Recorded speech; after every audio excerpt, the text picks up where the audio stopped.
But the game is also so different. Free agency is so different. Players signing and coming and going. Michael Jordan would have never have sat there and said he's going to take his talents to South Beach. He never would have done that, ever. Because Michael Jordan wanted to play with the hand he was dealt. He got his teammates involved. They bought in. They relied on him. He entrusted them. LeBron doesn't trust anyone. He never did. That's why he's only won 4 championships. Should have won a lot more. That, to me, the argument stops there. It's so different in the NFL because we're the comp quarterback to quarterback. It's you make that comparison because quarterbacks we will debate constantly, constantly. Oh, stop! There's no glazing here. Stop. What's with the glazing? There's no glazing. I'm just stating facts on a Monday. Facts. If Jordan doesn't turn around because a wink wink Stern says take a year or two off, the Bulls are winning 8 straight championships. Tell me something else. You going to tell me they're not? They're going to win 8 straight championships. Is LeBron doing that?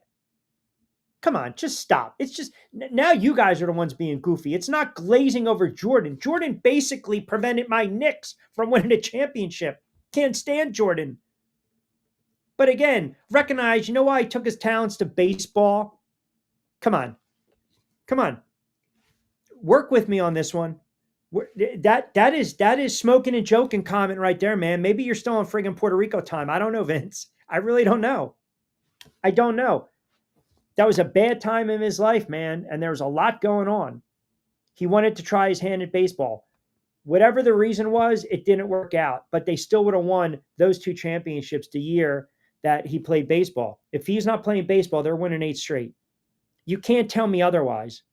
No one was beating them. That's how great that team was. That's how great Michael Jordan was. And again, there's nothing to dismiss. He didn't take his talents to play baseball. He didn't. It's LeBron. You're apples and oranges, man. LeBron sat up there when LeBron James decided originally to go play in South Beach and team up with Bosh and Wade. And we're not going to win but 1, but 2, but 3, but 4. Come on. And let's just say that experiment was underwhelming. It was underwhelming. Jordan's not doing that. He's not pulling that crap. He's not. It's a different time. That's all I'm saying. It is a different time. And ultimately, you're measured by what? You're measured by championships.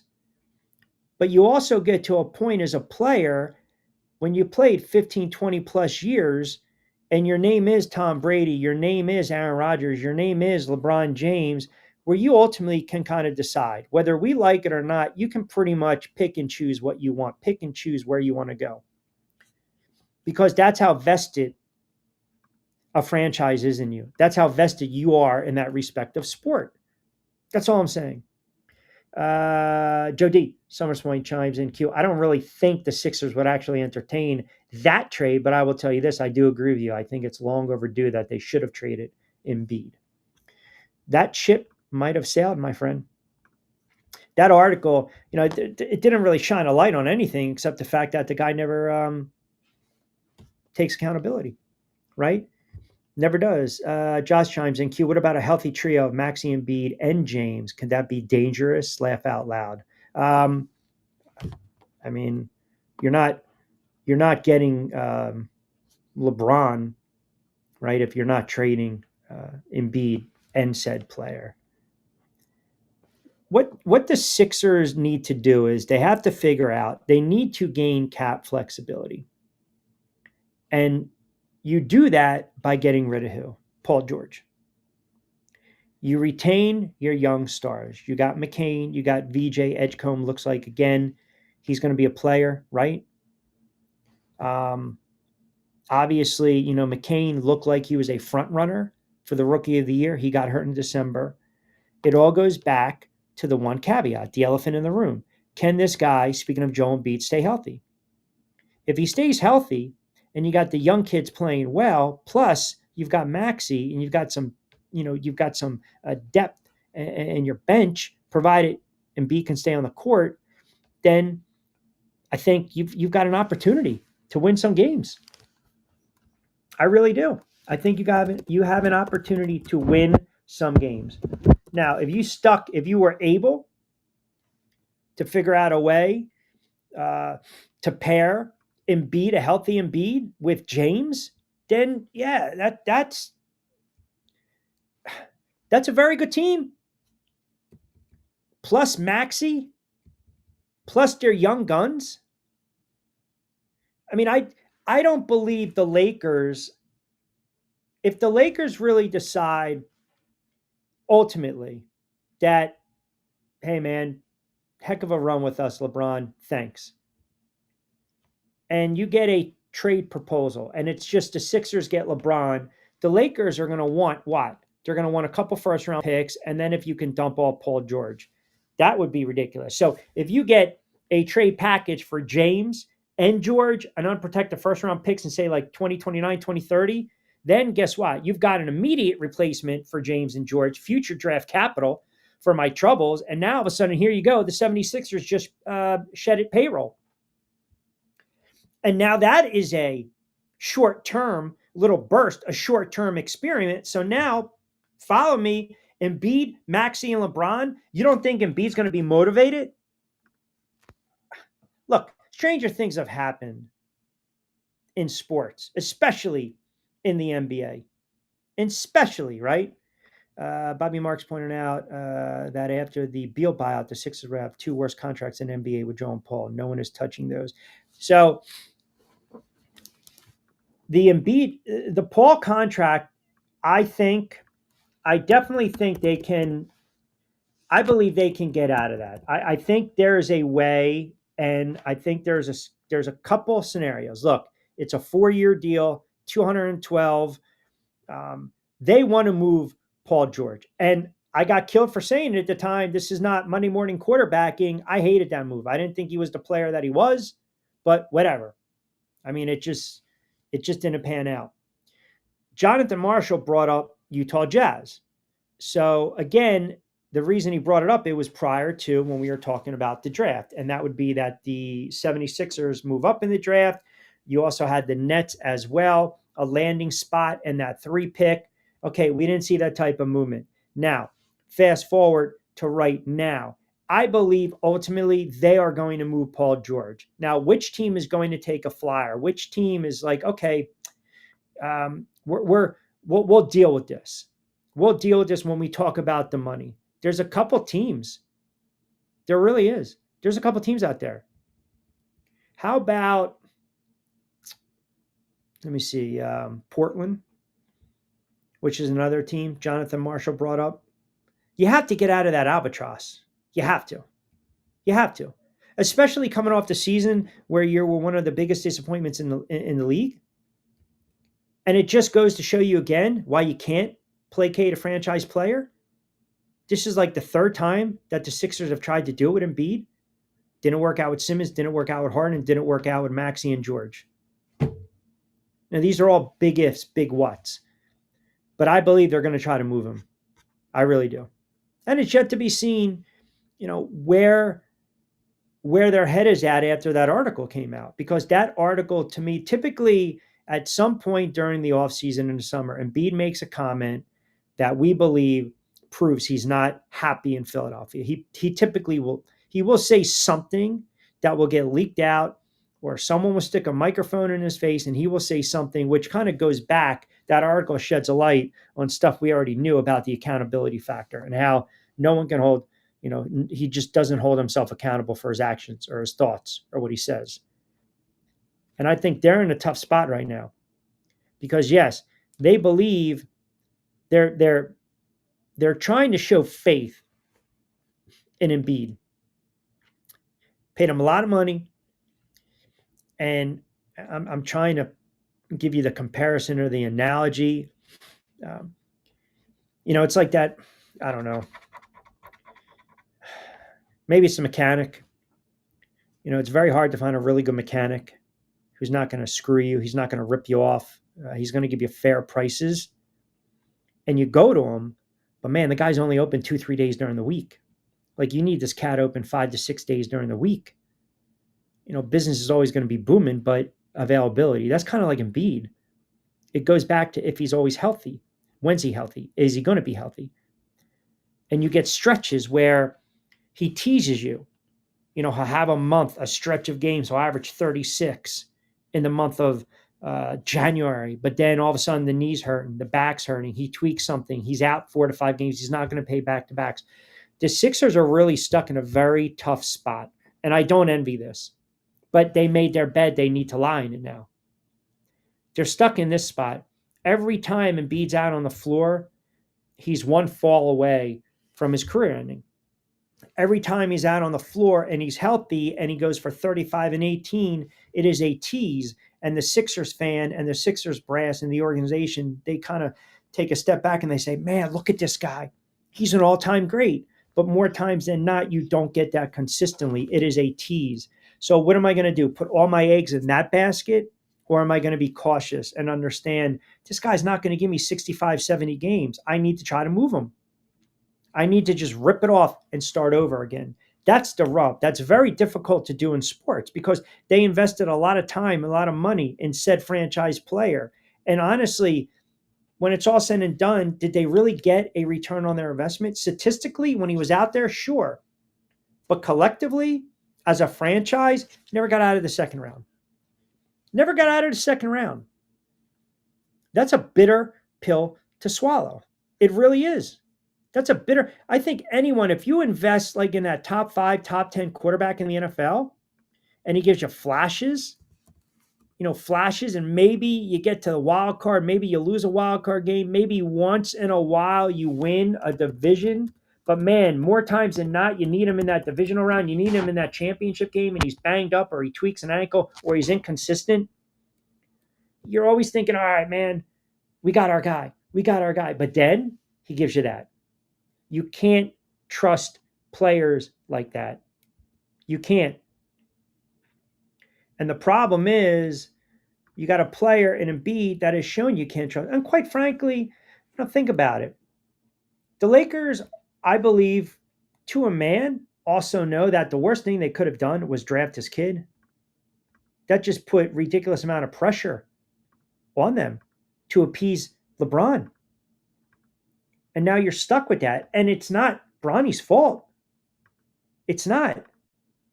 LeBron James orchestrated that. Rich Paul threatened them, and the rest is history. So they've got their own issues to deal with as well. Period. Do Sixers fans think he is babying the injuries to try to get moved, or do they believe he is this injury prone? I can't answer that. That's a great question. I can't answer that. I think from what I gather from the Sixers fans that chime in, that hit me up on social, that I talk to, the Sixers fan base, I think, is divided on Embiid. Part of them is like, well, yeah, you kind of feel bad for the guy. I get it. And some will revert back to the article and his upbringing and him being introverted and shy. At the end of the day, I don't care about that. I really don't. You get paid to play. Just play. Seriously. Everything else is smoke and mirrors. And then there's another sentiment of the fan base that are like, I can't take the guy anymore. He's a front runner. He's not a winning player. And he's always injured. He's always injured. And you can't trust a guy like that. You can't. Not when you're paying him that kind of money. You do that in the NFL with a quarterback, it sets your franchise back. Look what my Giants did. They turn around, they get Daniel Jones 4 years, 140 million, 150 million, 40 guaranteed. Then he tears up his knees, done. Right? Philly Bob chimes in. Q, I don't care what anyone says. I'm so tired of you sitting there saying he's soft. The guy cares more than anyone knows. He's an absolute warrior. Why? Because you're going on an excerpt in an article. There's definitions of soft. Look, if you're injury prone, you're injury prone. If you're afraid to dunk it like Simmons was, that's soft against Atlanta. I believe Embiid sometimes is soft. I do. I believe he's soft.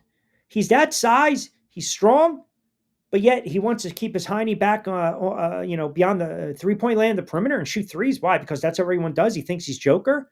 Like, get your ass on the low block. Get nasty. And when he does that, he can be a great player.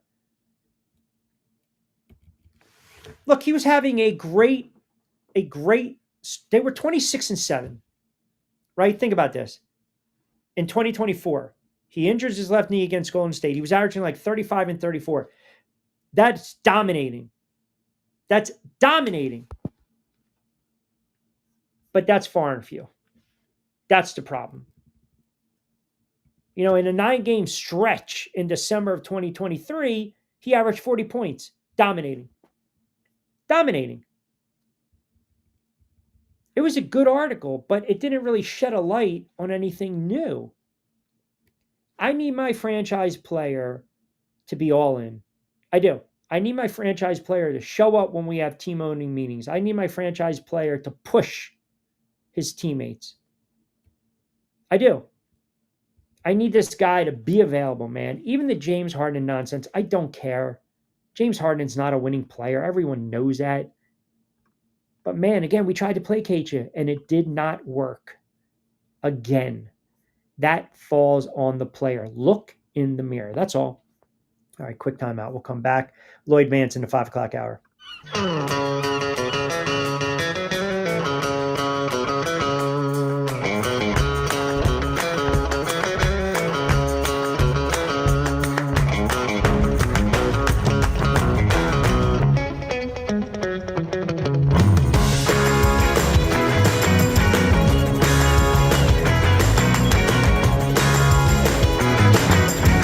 This is what the Down Beach Seafood Fest is all about. It's about community, it's about friends, it's about culture, right? The food culture in Atlantic County is rich.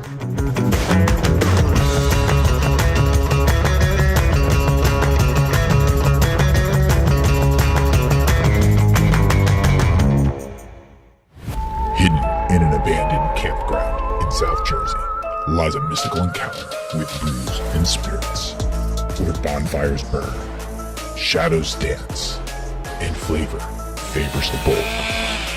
Ghosts, ghouls, goblins, grown-ups, it's time to reclaim Halloween.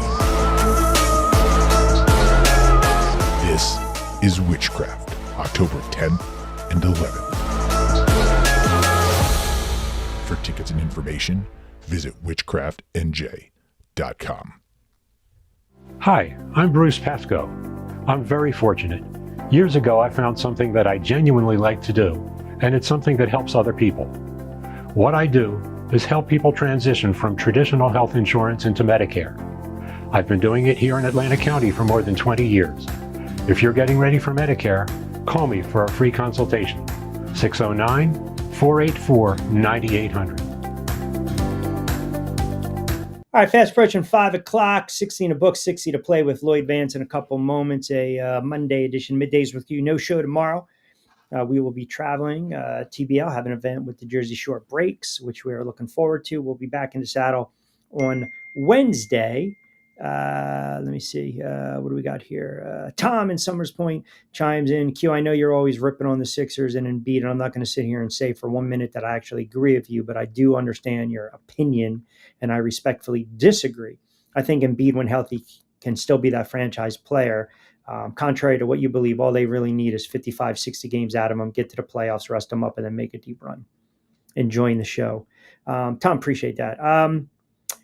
Yeah, that's actually a well thought out comment, to be quite honest with you. Let me see. I think we should start saying Lloyd Vance around 5 or so whenever the drive-through closes at Wells Fargo. Oh, here we go.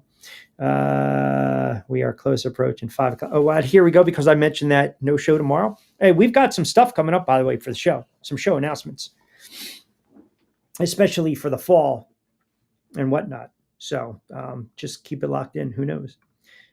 Sounds like Lloyd needs help approving some loans tomorrow. No. Lloyd will be fine. We're going to do some NFL in the 5 o'clock hour.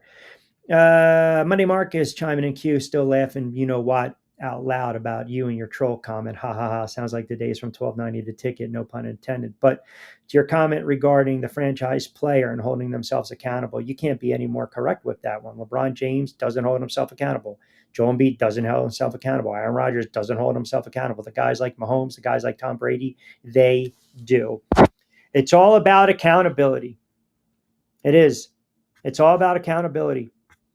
You don't have to agree with what I'm saying. You don't. And I don't have to agree with, what you guys are saying. Everyone's entitled to their opinion. Good, bad, indifferent, troll, no troll, it does not bother me at all. We love the interaction. But if I say something, if I make a comment, and all of a sudden, in 5 seconds later, it's a complete pivot, right? Or it's just a maddening comment that makes absolutely no sense, you guys can call me out. That's what we do on a Monday. And I got to be held accountable for that. I have to be held accountable for that. What I'm saying on the mic, what I'm saying right now live. You might not like the takes. That's okay.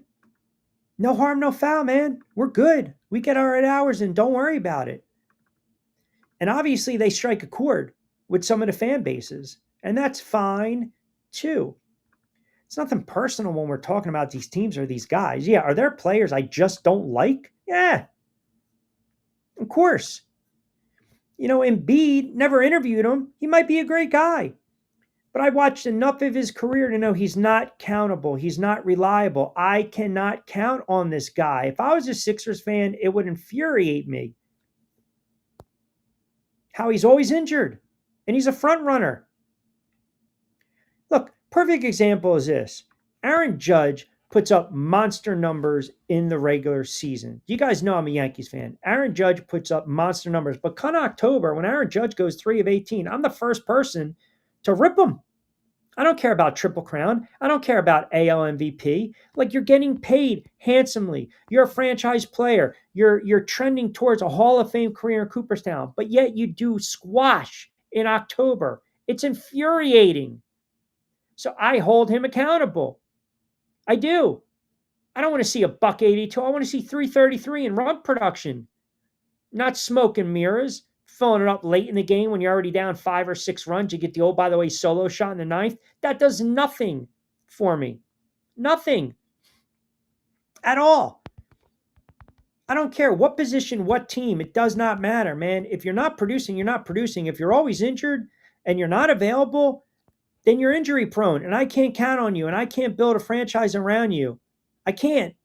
And in the NBA, it's harder to do that, especially when you believe you have a centerpiece who's not available. In the NFL, that's like having a franchise quarterback that's always being banged up, that's always nicked up, that's playing 10, 11 games a season. Is he worth $35 or $40 million?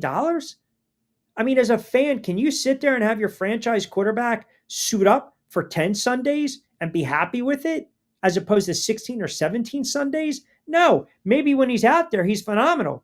He's averaging 285 through the air, 300-yard passing days, no picks, couple touchdowns. You're loving it. But when you need him the most, he's not there. That's who Embiid is. When he's on the floor, healthy, could be dominant. But it's always a but. If. When he gets hurt. If he's healthy. But he's always injured.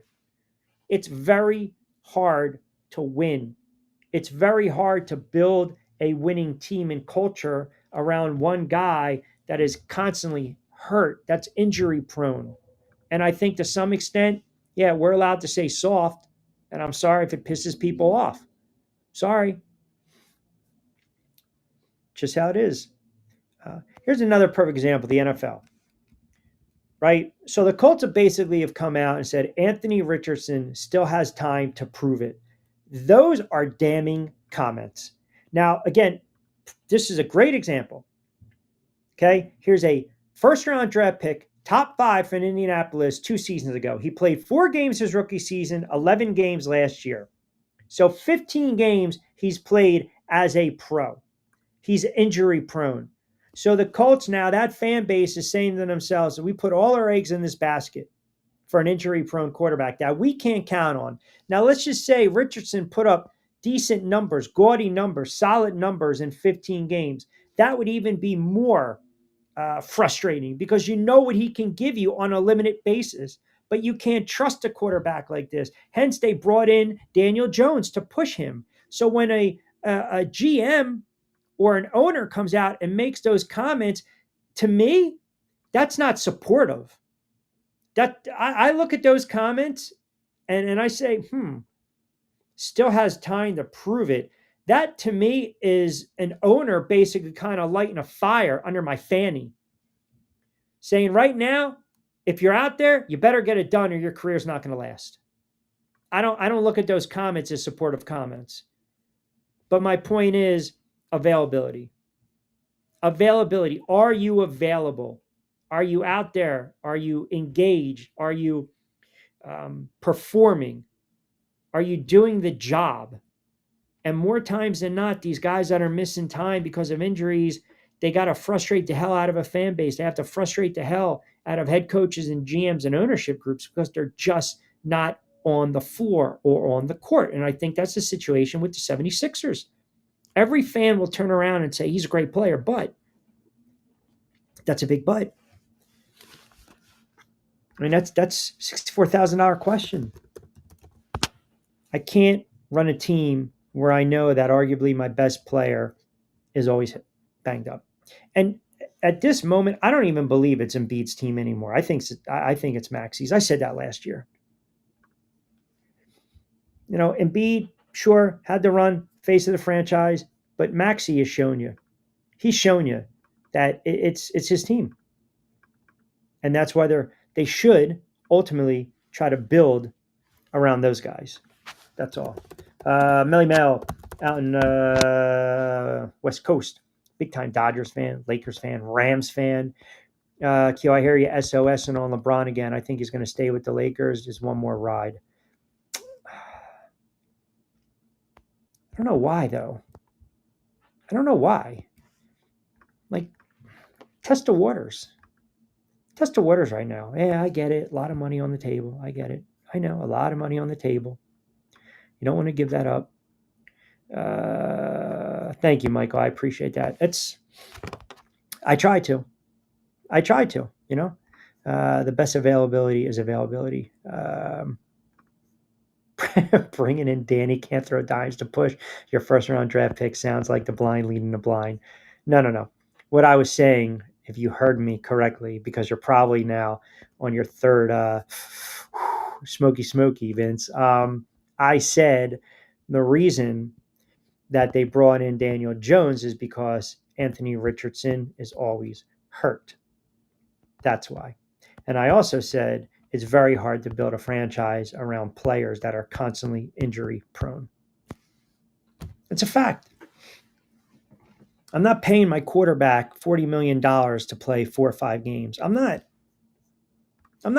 I'd rather have my quarterback 17 weeks getting his you-know-what kicked in on his fanny half the time, struggling, but he's out there every down. He's out there 4 quarters. He's out there every Sunday. This kid's not available, man. He's just not. And that's kind of going to, now again, apples and oranges, because we already saw the body of work with a player like Embiid.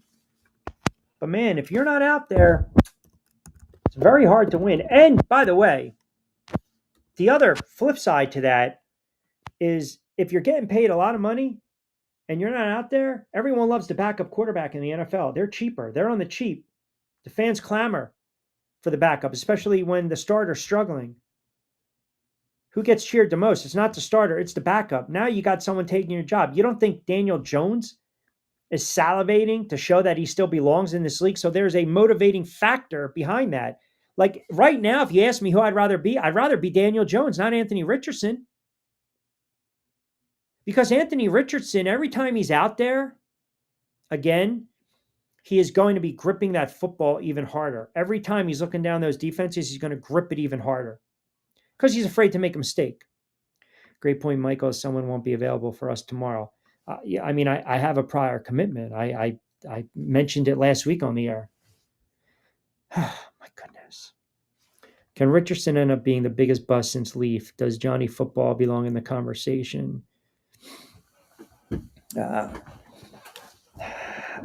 don't, man, the word bust, Josh Rosen was a bust. That kid was a bust. And I don't want to hear, well, he never, no. That kid was an absolute bust. And I called it. I hated that kid in college. I didn't think he had any freaking game. That's why he bounced around all over the place. Is it possible that the Colts overreached on Anthony Richardson? If that makes sense.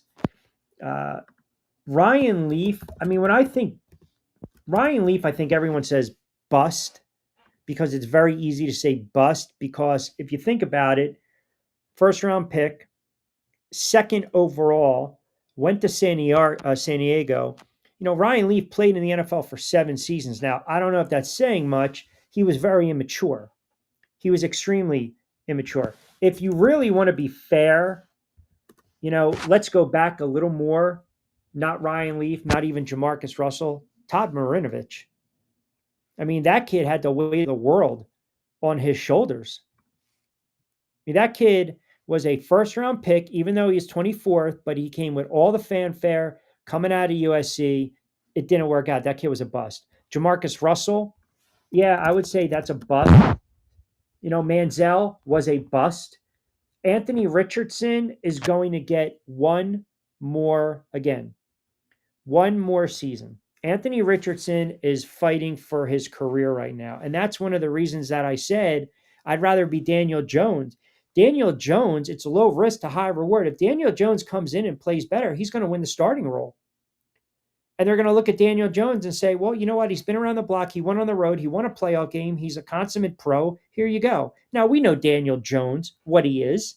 But if you're Richardson, 15 starts, injured, you know, seeing ghost, squeezing the football, you know, making sure every throw is perfect, which pretty much leads into a lot of bad throws. That's a lot of pressure. A lot. That's a lot of pressure for that kid. And some players, they can't handle that. By the way, Lloyd to 520, not 505. I apologize for that. 520. 520, that's on me. So some players can't handle that. But, you know, bust, we tossed that word around.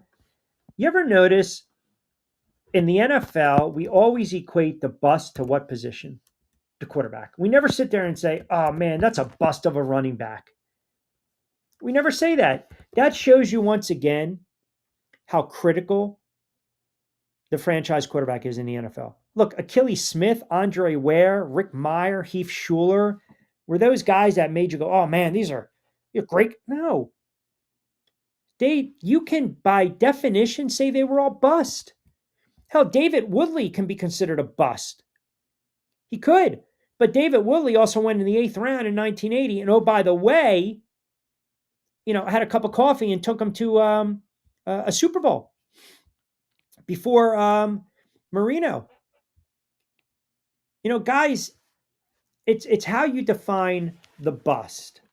We want to say top 3, top 4, top 5 with a lot of fanfare, then that's a bust. But if you sit there and give me a round 2 guy, 34th overall, 1991, Brownie Nagel of the Jets, I don't say bust.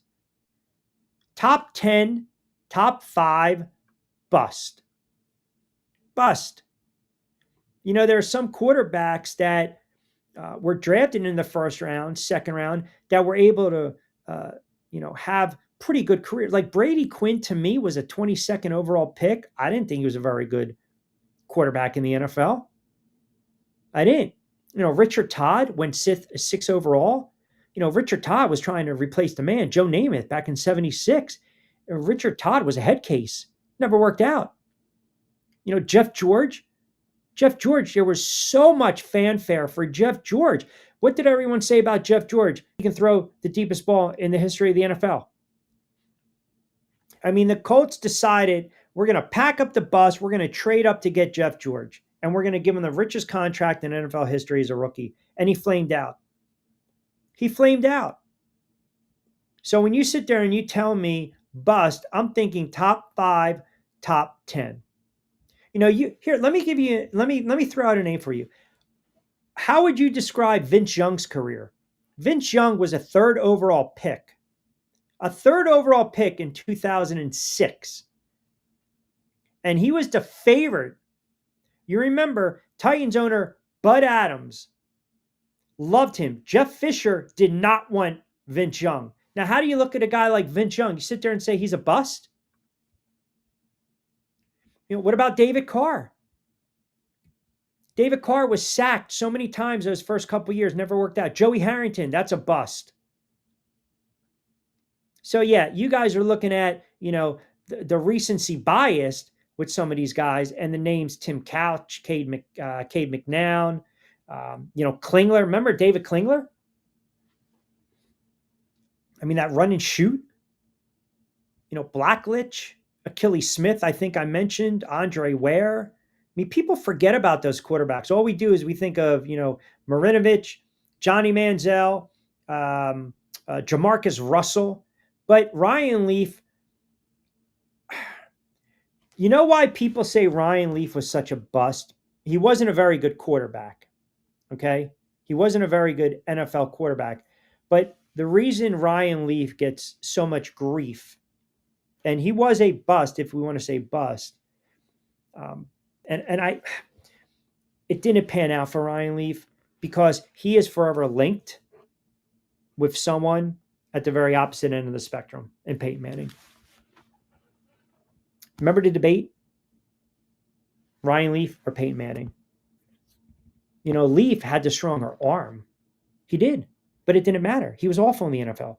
And the other thing is he had a horrible attitude. He was getting in fights with teammates, getting in fights with the media. He was wrecking locker rooms. He was tormenting reporters. He was a player that never held himself accountable. And yes, again, that kind of, we labeled that, NFL bust. That was kind of that label, NFL bust. Jeff Fisher did not want Vince Young. He did not. We toss around that bust moniker. We really only do it in the NFL.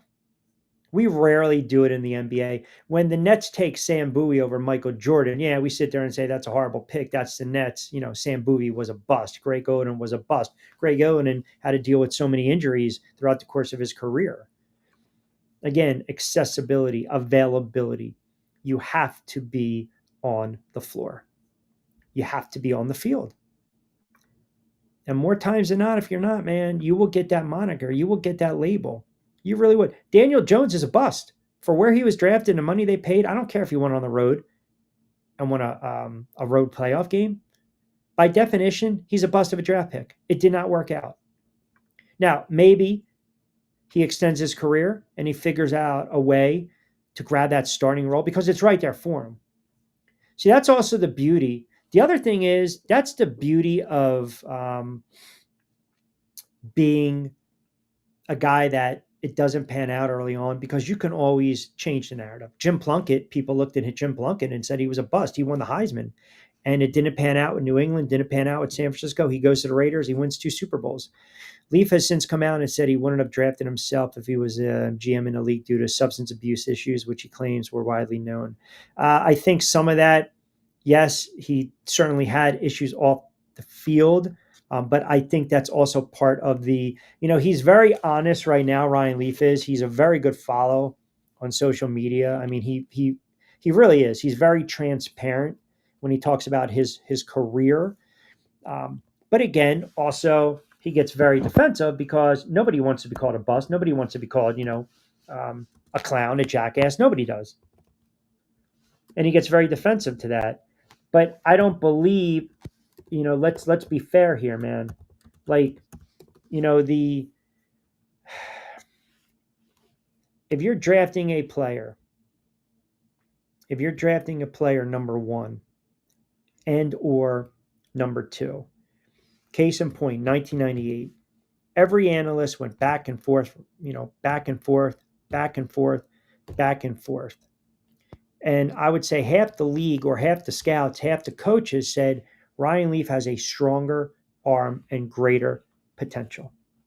Now, follow me. Nowhere did I say the word maturity. Others loved Peyton Manning because he was more mature. Ryan Leaf was not the safe pick. Peyton Manning was the safe pick. And at the time, I remember the Kuipers of the world said it doesn't matter where these guys land. They're going to be great quarterbacks. Well, it really did. I mean, it really, really did. And it changed the course of NFL history. because the Colts had the first pick that year. And you go back to that coaching staff and those scouts, they love Ryan Leaf's arm, the spunk, the chip on the shoulder. But Bill Polian and the coaching staff, not the scouts, they wanted Manning. They wanted Manning. And they saw the work ethic. They were impressed with that, and they interviewed him. And listen, man, when you meet with a team and another doesn't, those are red flags. They really are. And Ryan Leaf, he can sit there and say they knew of my drug abuse, but Ryan Leaf, the knock on Ryan Leaf was this guy was a selfish player. Selfish player, gained weight, wasn't working out, wasn't taking his craft serious. Peyton Manning was. And as we say, the rest is history. And the Colts made the safer pick, the safer play. And it turned out to be a NFL altering pick, right? All right, 5:18, quick timeout, Lloyd Vance. I promise on the other side on this Monday edition of Middays with Q. Keep it locked in. Lunas, Manolo, Mentiroso, Man Up Monday.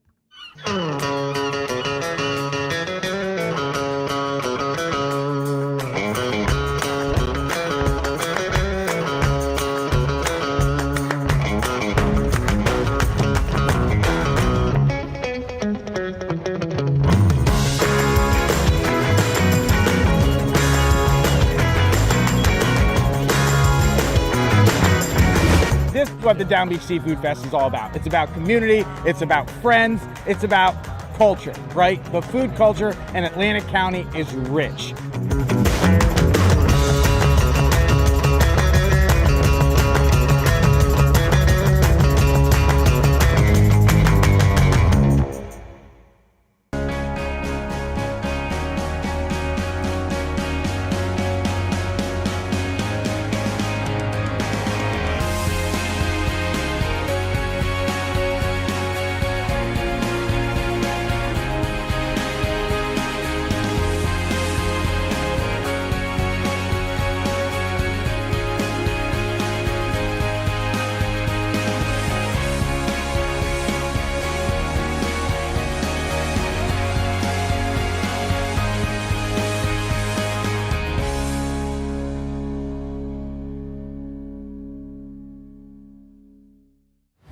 Hidden in an abandoned campground in South Jersey lies a mystical encounter with brews and spirits, where bonfires burn, shadows dance, and flavor favors the bold.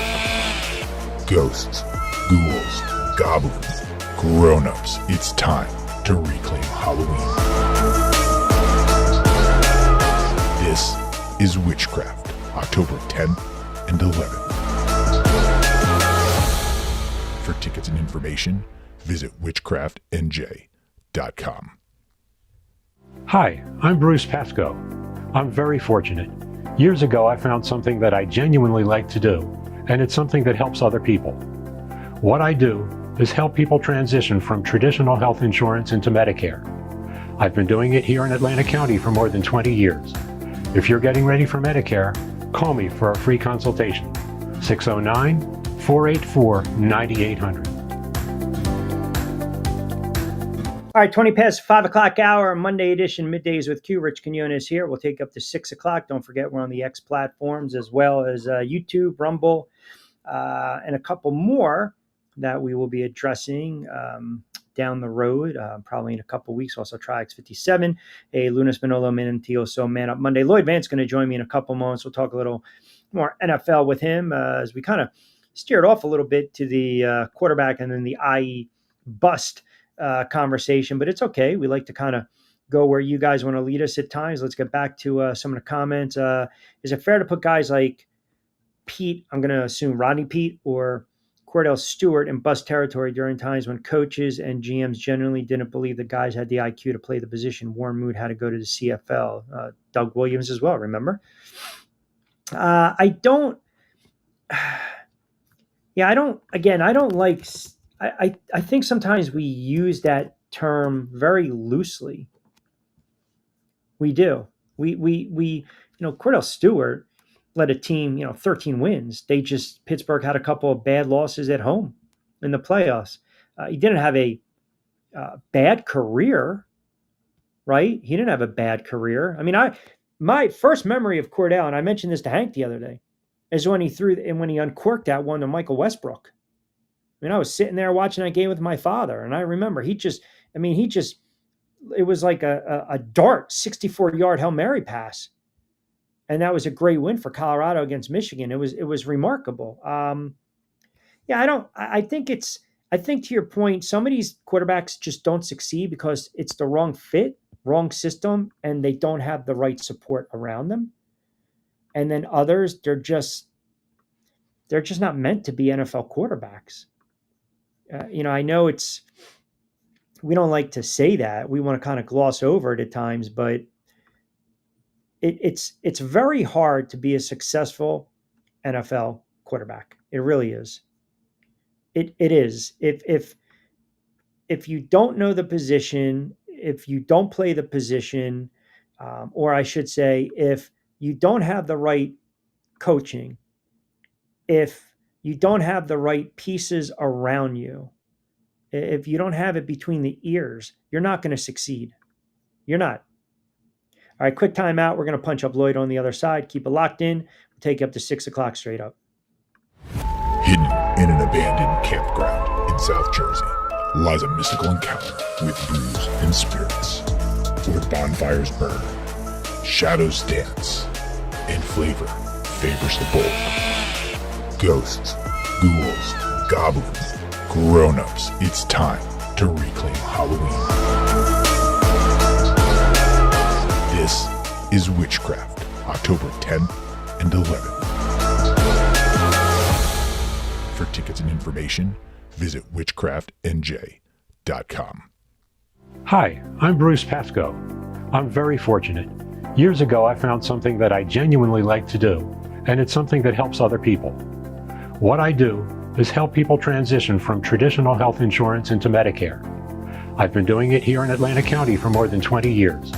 If you're getting ready for Medicare, call me for a free consultation. 609-484-9800.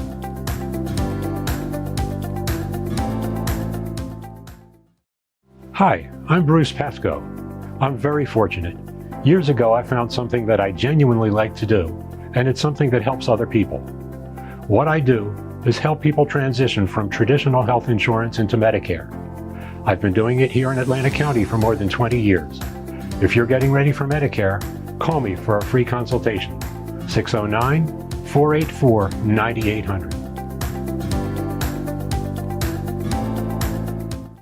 All right, 526 on a Monday edition of Middays with Q. Lloyd Vance, kind enough to join us, host of Lloyd Vance's football, Insider Football on 1029 FM The Game. You can catch him every Monday from 8 to 9 on SR 1029 FM The Game. And kind enough to join us on a hot and steamy Monday in July as we are walking through the dog days of summer. What's going on, my friend? How was your weekend? Doing good, man. Just getting excited. Teams are reporting, and we're going to really start talking about some football.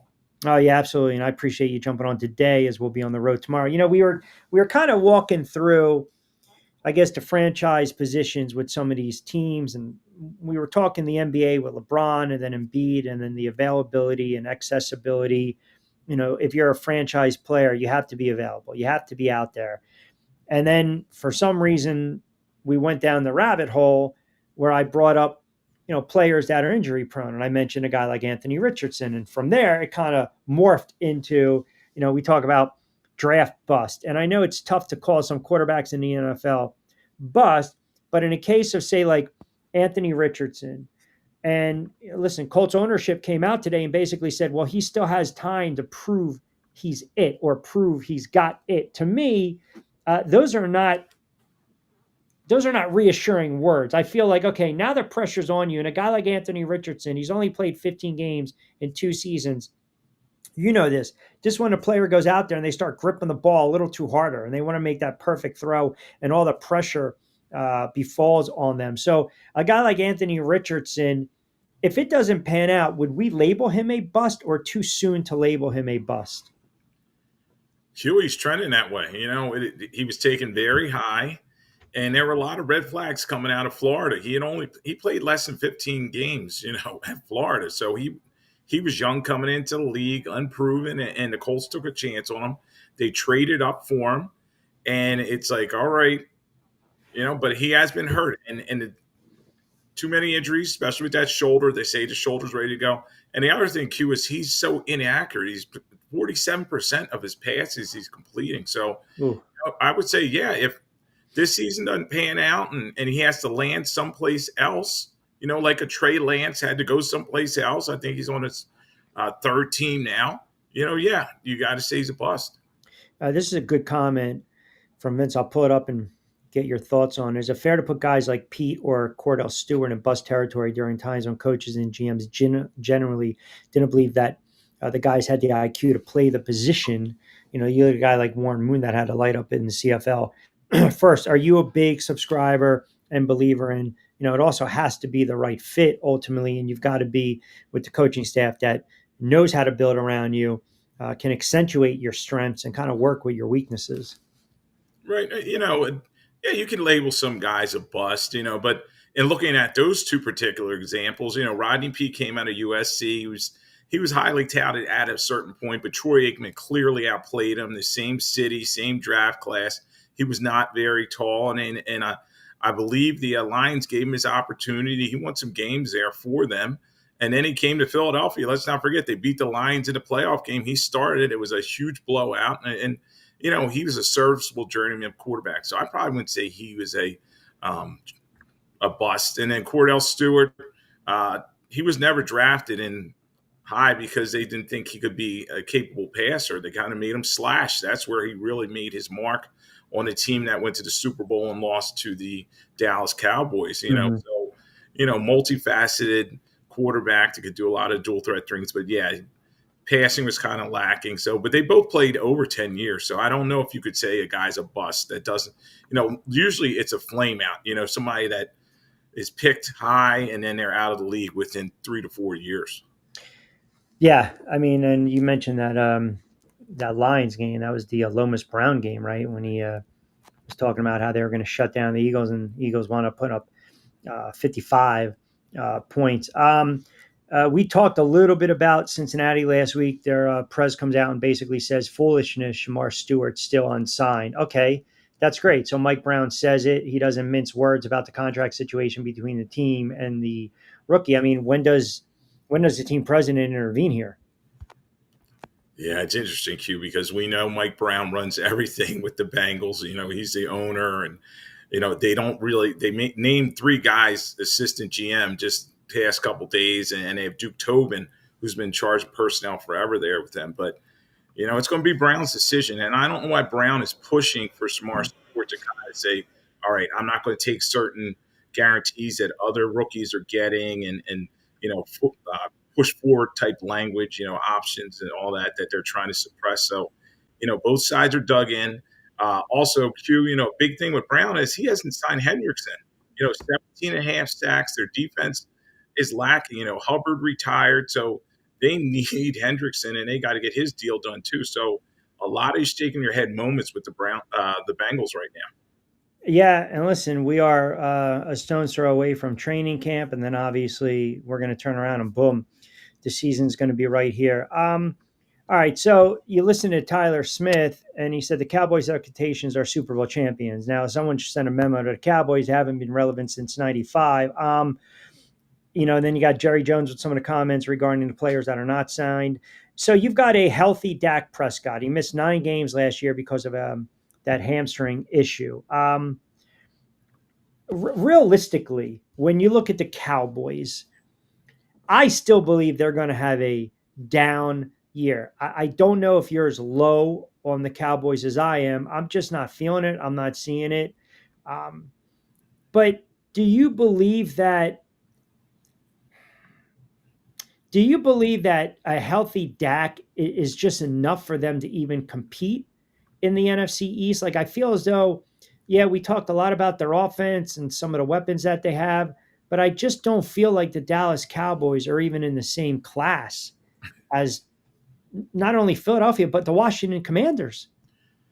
Yeah, clearly after last season, they were nowhere in the ilk of those two teams, even if Dak was healthy. And The big thing with them is, they have a lot of names, Q. They're much like the Miami Dolphins. They have, fancy, shiny toys everywhere. CD Lamb, George Pickens now at the receiver position. Dak Prescott's the highest paid quarterback out there. They are going to miss Zach Martin retiring, but Smith gets the big contract. And then defensively, they have a bunch of guys that are coming back from injury, particularly Diggs and a lot of guys in that secondary that they're going to need to step up. So, a lot of question marks with the Cowboys, but I still think that they're about a 9-10 win team, possibly. That's like the ceiling for them. And then obviously 8 if they don't. So, and let's factor in Schottenheimer. Schottenheimer's a first-time head coach, and he was kind of like the last pick in the draft. So we're going to see how he does. And then there's always the shadow of Jerry Jones looming over the Dallas Cowboys. Well, that's always it. And as you know, and I know, that's kind of a big lurking shadow. I feel like, Jerry Jones, we talk about these owners in the league. I mean, I took it as taking a shot at Micah Parsons when they were talking about the contract, right? And, he mistakenly said the linebacker missed 6 games last year. And then he has to come back and kind of hedge and say, not the least concerned about the contract issue. The problem is, again, the Cowboys backing themselves in a corner, right? Because ultimately, they got to pay these players. Yeah, Q. And now Micah Parsons saw TJ Watt get that big deal from the Steelers last week, and he wants his piece of the pie. And that's why you have your agent and your general manager negotiate these things. Now it's like, okay, you got an owner versus a player. You know what I mean? And Jerry Jones is in name the general manager, and he shouldn't go on the radio and talk bad about his players. And Parsons is kind of, to his credit, his sitting, waiting. He's been very patient, while you've seen some of these other guys talk about holdouts, hold-ins. And I think he's eventually going to get paid. But, Jerry's not helping himself because he's his biggest star on that team in terms of that defense. Yeah, I pull it up there first. And I still think they're going to get smoked against the Eagles to open up the season. But then they've got the Giants at home. They go on the road to take on the Bears. Then they have the Packers at home, the Jets and Panthers on the road, winnable games, the Commanders, and then at Denver. Like if again,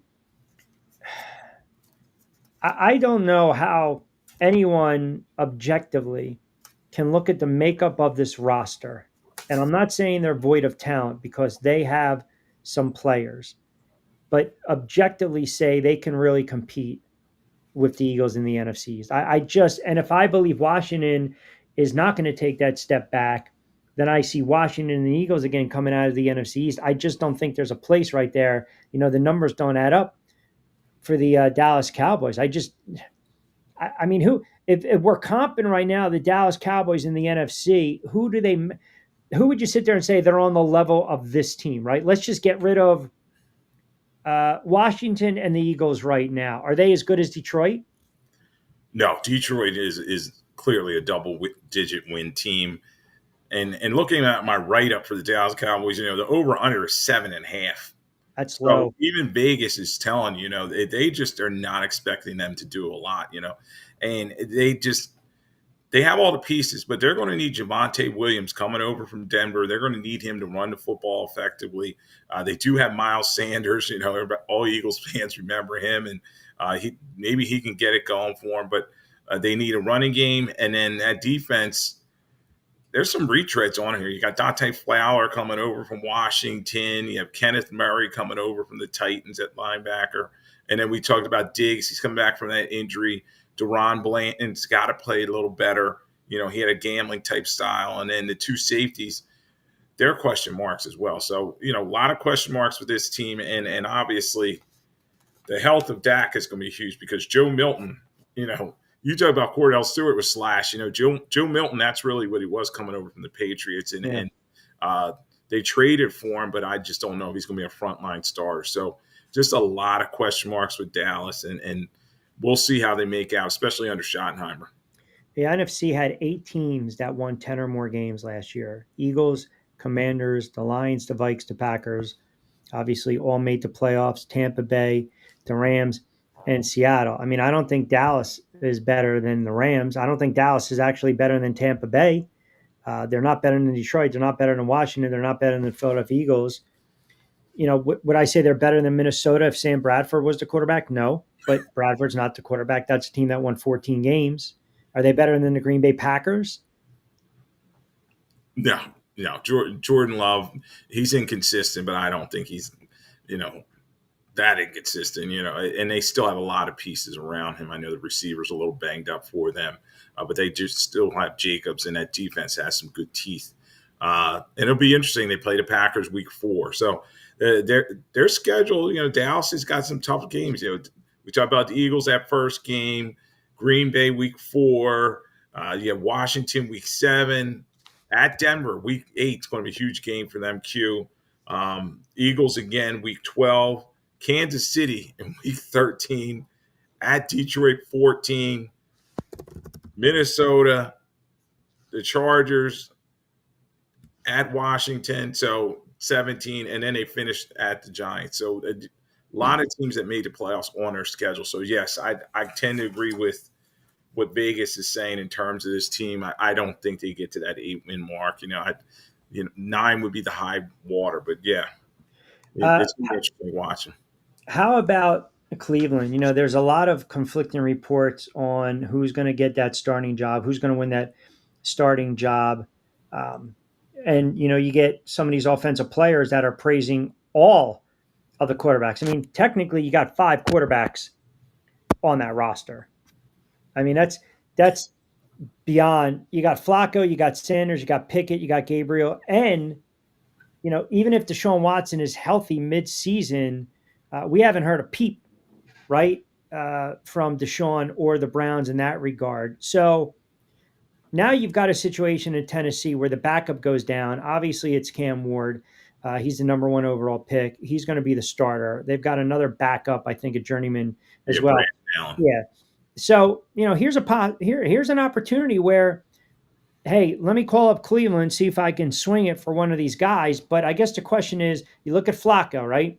Let him to the playoffs. He's a vet. Sanders, the future of the team, maybe. Pickett, first-round pick, first quarterback that they acquired this year. And then you got Gabriel. He's a third-round pick, high reward, low risk. He's a Stefanski guy. Here you go. So I feel like that's a mess because it's like if you have 2 goaltenders in the NFL, you don't have a goaltender. So, again, I think Tennessee might be in play here because they're in a different situation. They know who their starter is in Cam Ward, but now you got a need to fill behind him. So if you put it in context, Allen's been in the league since 2016. He's played a total of 18 games. Boyle has played 23 games since joining the NFL in 2019. Combined, they played for 9 teams in 11 seasons. Do you think, A, the Titans will call up Cleveland and try to pry away one of these quarterbacks? Who would it be? And B, I'm going to ask you this again. You said a month or two ago you were somewhat adamant that Sanders was going to be the day 1 starter. Have you changed on that stance? Yeah, right off the bat, I'm backing off that cue. I know. You know what it is? This is the analyst coming at me. I look at the facts. You know what I mean? Pickett seems to be their guy. Stefanski really likes him. He wants to give him an opportunity. I don't know why, Q. He's the same guy that threw for 13 touchdowns in 2 seasons as a starter for the Steelers. So he's talking about giving Pickett the opportunity. Obviously, Flacco is the veteran guy. He would probably get the next chance. And then they're saying they like Dylan Gabriel as well over Shedeur Sanders. So it's like he's kind of behind in the reps. And then you talk about Watson. He's getting paid $46 million guaranteed this season by them. So I know he's got the Achilles injury. I don't expect him to come back before November, December at the earliest. So, he's kind of a backlog there. And then you talk about the Titans, Brian Callahan, their head coach, by all means, they're saying he's going with Ward. They're all in on him. Brandon Allen, obviously, we saw him when he got starting opportunities in the past, not very good. So maybe they wait until cut down day, which will be August 27th or so. They're going rosters will go from 90 to 53. So there'll be some developmental quarterbacks out there. Maybe they want to see the early reps, and teams are just coming in this week. So I say if a trade happens, it won't be this week for Tennessee. How rare is it to have 3 quarterbacks compete for a starting job in training camp? Oh, extremely rare. I can't even remember that. I bring it up because this is the Browns. Now you're talking potentially 4, right? So no one's going to get equal amount of reps and snaps here. I mean, the reason this might actually be a beneficial preseason if you're a Browns fan, because again, you got 4 guys. Like, how do you go into training camp with a 4 quarterback competition? To me, that's just, I think you're setting up for disaster. I believe one of these guys gets moved, one of these veterans. Now, that pretty much is either going to be Flacco or Pickett, as you alluded to. It stands to reason that it's probably going to be Flacco, even though he's a pro's pro. He's a veteran. He's been around the block. You can't, do they want to win games or do they want to be competitive, win games, and make some noise? And if you just want to win games, you stick Flacco out there for a little bit. If you want to be competitive, make some noise and win games, then maybe you got to take a shot with one of these young kids. I don't believe it's Pickett, so that either leaves Sanders or Gabriel left. So I think that's a mess right now with They got Cleveland. a total mess there, Q. And it's like, all right, Jimmy Haslam, the owner there, Andrew Barry, the general manager, and Stefanski, the GM and the head coach, they're on a hot seat, man. And I'm surprised by Stefanski feeling so comfortable that he could go with Pickett and say he's our guy, and then they draft Dylan Gabriel. That was a reach in the 3rd round, let's face it. And then Shador Sanders, why would they take him? Now they have that mess. So as you're saying, it's clearly setting up for disaster for this team. And I hearken it much back to like last season with the Raiders. If you remember, it was Aiden O'Connell versus Gardner Minshew at quarterback. You're like, both of them are terrible. You know what I mean? And you saw how the season played out. And a lot of times a head coach gets fired after these types of situations. So, you don't wish for anybody to lose their job. But Cleveland is going to be a soap opera to watch. Can we trust anything the organization says or does about Sanders? They tried very hard not to get him. Why would they say he's the best on the roster? Which is a very good point that Vince just brings up. I mean, you're really, as you mentioned, you had opportunities to get certain quarterbacks. You bypass some quarterbacks, then you finally draft them. It's like, oh, by the way, let's take them. And that's, again, if I'm Cleveland, if I'm going to offload one of these quarterbacks early, then that tells me, and you know this, we've covered camps and teams long enough in the NFL. Now I can narrow down my starting options, right? Now I can give more reps and snaps, meaningful snaps. You can't go into training camp with 4 quarterbacks. You can't.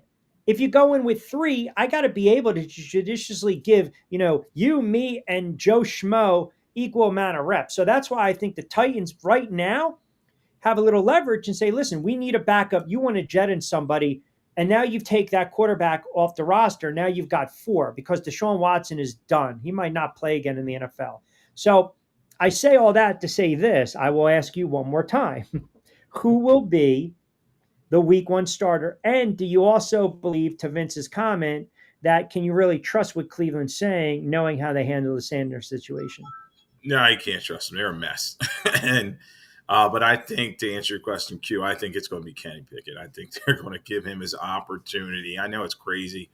And then Sanders, they're just going to kind of hold on to him. It's just odd that they're saying, oh, he's the future. He's the best on a roster. Then give him his reps. You know what I mean? He's going last in the line in terms of the reps. He's behind Gabriel. So, but I don't see them trading him. They're just going to hold on to him. And this may be one of those things, Q, where the coach gets fired, they tear it down, and he's there, and then maybe their new coach gives them an opportunity. But if somebody is going to get traded out there, I would think it's going to be Flacco. He's that veteran guy. He's making not great money, but okay money, more than rookies. And why not give him another opportunity someplace else and then keep the 2 young guys? But it's very rare that you draft a guy 3rd round, even in the 5th round where Sanders was, and trade him. Yeah. 5:45 on a Monday edition, Middays with Q. Rich Quiñones here, X, YouTube, also Trix57 Facebook as well. My YouTube channel, Lloyd Vance, kind enough to join us, host of Lloyd Vance's Insider Football and Sports Radio 102.9 FM The Game. Catch him tonight at 8. How about this? My man, the Jolly Washer, chimes in. He's got an unbelievable business, by the way, in South Jersey, premium pressure and soft washing services. So they are ranked as one of the best in Jersey. See, we like that. We get the business owners to chime in during middays with Q. Before we had a couple of hecklers. We got some of these trolls that for some reason kept chiming in. I was loving it. You know why? Because they kept chiming in. If we're saying something that annoys you that bad, why do you keep listening? Let me ask you something on the Giants for a moment. I know, there's been some thought. You have Jameis Winston back there. You got the kid Dart, obviously, that you drafted, and then you got Russell Wilson. I'm not going to 180 this. I'm not going to hedge. I'm not going to walk back to comments. But my sense is the organization is buying in with Russell Wilson. From what I'm being told, he's doing all the right things. And Lloyd, that kind of scares me because we know at the end of the day, Russ, you guys want him to cook. I think he's going to sizzle and marinate. I know if Russell Wilson starts lighting the world on fire and turning back the clock and they win a couple games, all that does is prolong my man Dart. And I'm at the point right now where if he does come out, he plays well, they win games. The other scary notion, the flip side to that is that now Mara has more confidence in who? Joe Shane and Brian Daboll, which means they get an extended lifeline. Like, it pains me to say I want them to be really bad because I was over the Joe Shane and Brian Daboll experiment. And I feel as though you've got a head coach and a GM, or a GM and head coach respectively, lame ducks. No contract extensions, no multi-year contract extensions. And if I thought I was going to ride it out with you, knowing that you drafted this kid and he's going to have an opportunity to play maybe sooner rather than later, I would at least ink you to a contract extension. But now you're going in with two veterans, i.e. one journeyman and a rookie quarterback on a 1-year deal. A 1 year, basically, I got to prove it to you. And I think that's way too much pressure, man. So it's like, if you're Dable, do you ride it out as long as you can with Wilson if they win a couple games, or do you panic and you go to the kid, and then if it blows up, you sit there and you go to Mara and say, well, wait a second, give us another season with him. Then they run it back one more time with Brian Daboll and Joe Shane. Yeah, Q, I think they're in desperation mode already. I think they're trying to win games, and that's why they're trying to get the veteran Russell Wilson out there. Because you saw at Pittsburgh, he can keep a team competitive and keep them in the mix, and maybe he clicks with Neighbors enough and Tracy at the running back position that they win some games, that we thought they couldn't. Dart, obviously, if you put him out there, it's going to be, all right, the future. You know what I mean? They are going to lose a lot of games. So it's up to Shane. It's up to, Daboll to win. But we both are like, why'd they bring him back? You know what I mean? But, Mara brought him back. He's going to give them their opportunities, but I think it's going to be an ugly season for them. We talked about their over-under is 5.5, in terms of wins. So Jameis may be the guy. He's a trade piece that they could, on that August 27th date, ship him somewhere rather than cut him. But, yeah, I think it's going to be Russell Wilson's job first. He's getting the most reps, as you were talking about. And then Dart, they really are high on him. So they're playing on him. As we were saying, by mid-season, he may be the starter. Yeah, I kind of bookmarked it. I think I gave you the game for the Giants, right? I mean, they open up against Washington and Dallas, and then they have Kansas City, the Chargers. Those are all losses. They go on the road against New Orleans. They might win that game. They're losing to Philly. They're losing to Denver. They're losing to Philly. They're losing to San Francisco. They go on the road against Chicago. You're talking about playing a rookie. You probably want to play him at home. Do you do that after the bye and you have Washington? Now you're talking, that's week 15 of another friggin' lost season. The schedule is not kind to the Giants. It's a brutal schedule for a team that played as poorly and finished as badly as they did. I mean, they're staring down the barrel again. I'm going to come on the air and their season's going to be done before friggin' Halloween. And at that moment, then you got to clean house. And I know Mara will only do it if it gets to the Pat Shurmur, Joe Judge, we got to do it right now. We have to just do it to do it, right? Coughlin, we know what happened the last several years. McAdoo, at least won, or got them to the playoffs as a wild card. They lost to Green Bay, the boat game and everything. But I just feel with these two goofballs, man, if it gets really out of hand, I just don't see Russell Wilson at this stage of his career. Can I really think Russell Wilson's going to go out there and throw for 4,000 yards and 28 touchdowns and 6 picks with the Giants and that offensive line? I don't see it. Yeah, it's going to be tough. And I'm looking at the schedule too. And maybe week 9, that's a home game. Maybe Dart gets in there by then. But this is a very tough schedule, particularly, week 3, Kansas City. Then you got the Chargers right after that, the Eagles, week 6, Eagles, week 8. You know what I mean? By then, you're right. The fan base and Marin may say, all right, enough's enough. Put the kid in there. See if you can develop them. But it's trending in the wrong way for this leadership group. So I think it's going to be a long season for them. And you talk about the offensive line struggles. They did bring Runyon in there to kind of solidify that one guard spot. But other than Thomas, it's like a bunch of question marks on that offensive line. So, and Wilson's 36, you know what I mean? And he doesn't run like he used to. You saw that at the end of Seattle and in Denver as well. In Pittsburgh, he didn't run not much at all. So Neighbors going to have to make some big plays, man. I mean, I would probably say that that might be an understatement. Listen, before I let you get out of here, we were talking about, again, some of these franchise players where you build that body of work, that equity in your career. You pretty much can kind of call the shots. Now, I brought up in the NBA LeBron James because it's a players league. I equated that the comp was to a guy like Aaron Rodgers, right? Because Aaron Rodgers basically told the Jets, placate me, Hackett, let me bring in some of my guys, Lazard, Adams, let me bring in my weapons. Do you believe in the NFL, you reach a certain stature, a point in your career where basically as a player, most likely as a franchise quarterback, you pretty much call your shots within the organization? Yeah, Q. Only a few examples where you saw this. I'd probably say Peyton Manning when he went to Denver. He brought a lot of his guys with him. Brandon Stokely type guys. But yeah, it was odd the way the Jets and Woody Johnson were like, okay, Aaron, we're going to give you everything you want, and then it blew up 4 snaps into the season, and just too often in the league, the owners and the head coaches, GMs, they have full control of their roster. And it's just not a players' league. We're seeing that with the mess with the NFLPA and the collective bargaining agreement. They just don't have any power. And the owners like it that way. So, yeah, it was just weird that they would acquiesce to him because we've seen a lot of times. I remember when covering Don McNabb with the Eagles, he was crying for receivers for how long? And they finally gave him T.O. and they had success, but too often, the head coach has their plan and they're just going to work off it. Yeah. What do you got cooking tonight?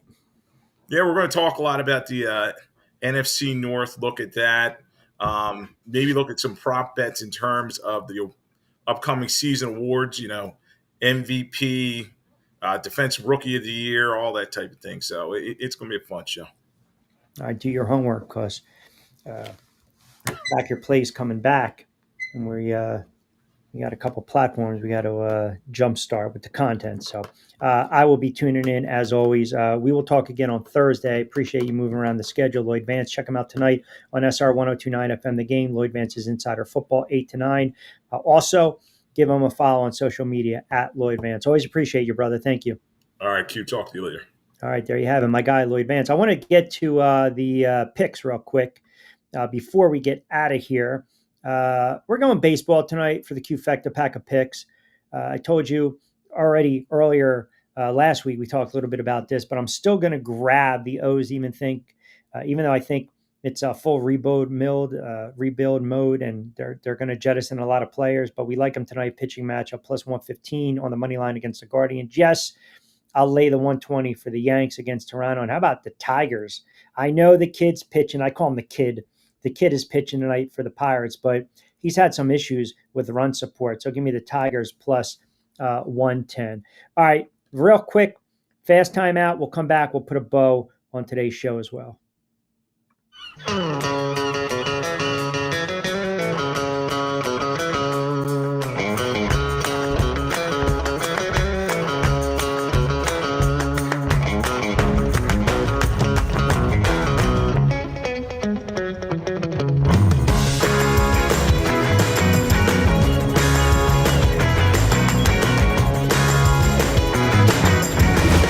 what the Down Beach Seafood Fest is all about. It's about community, it's about friends, it's about culture, right? The food culture in Atlantic County is rich.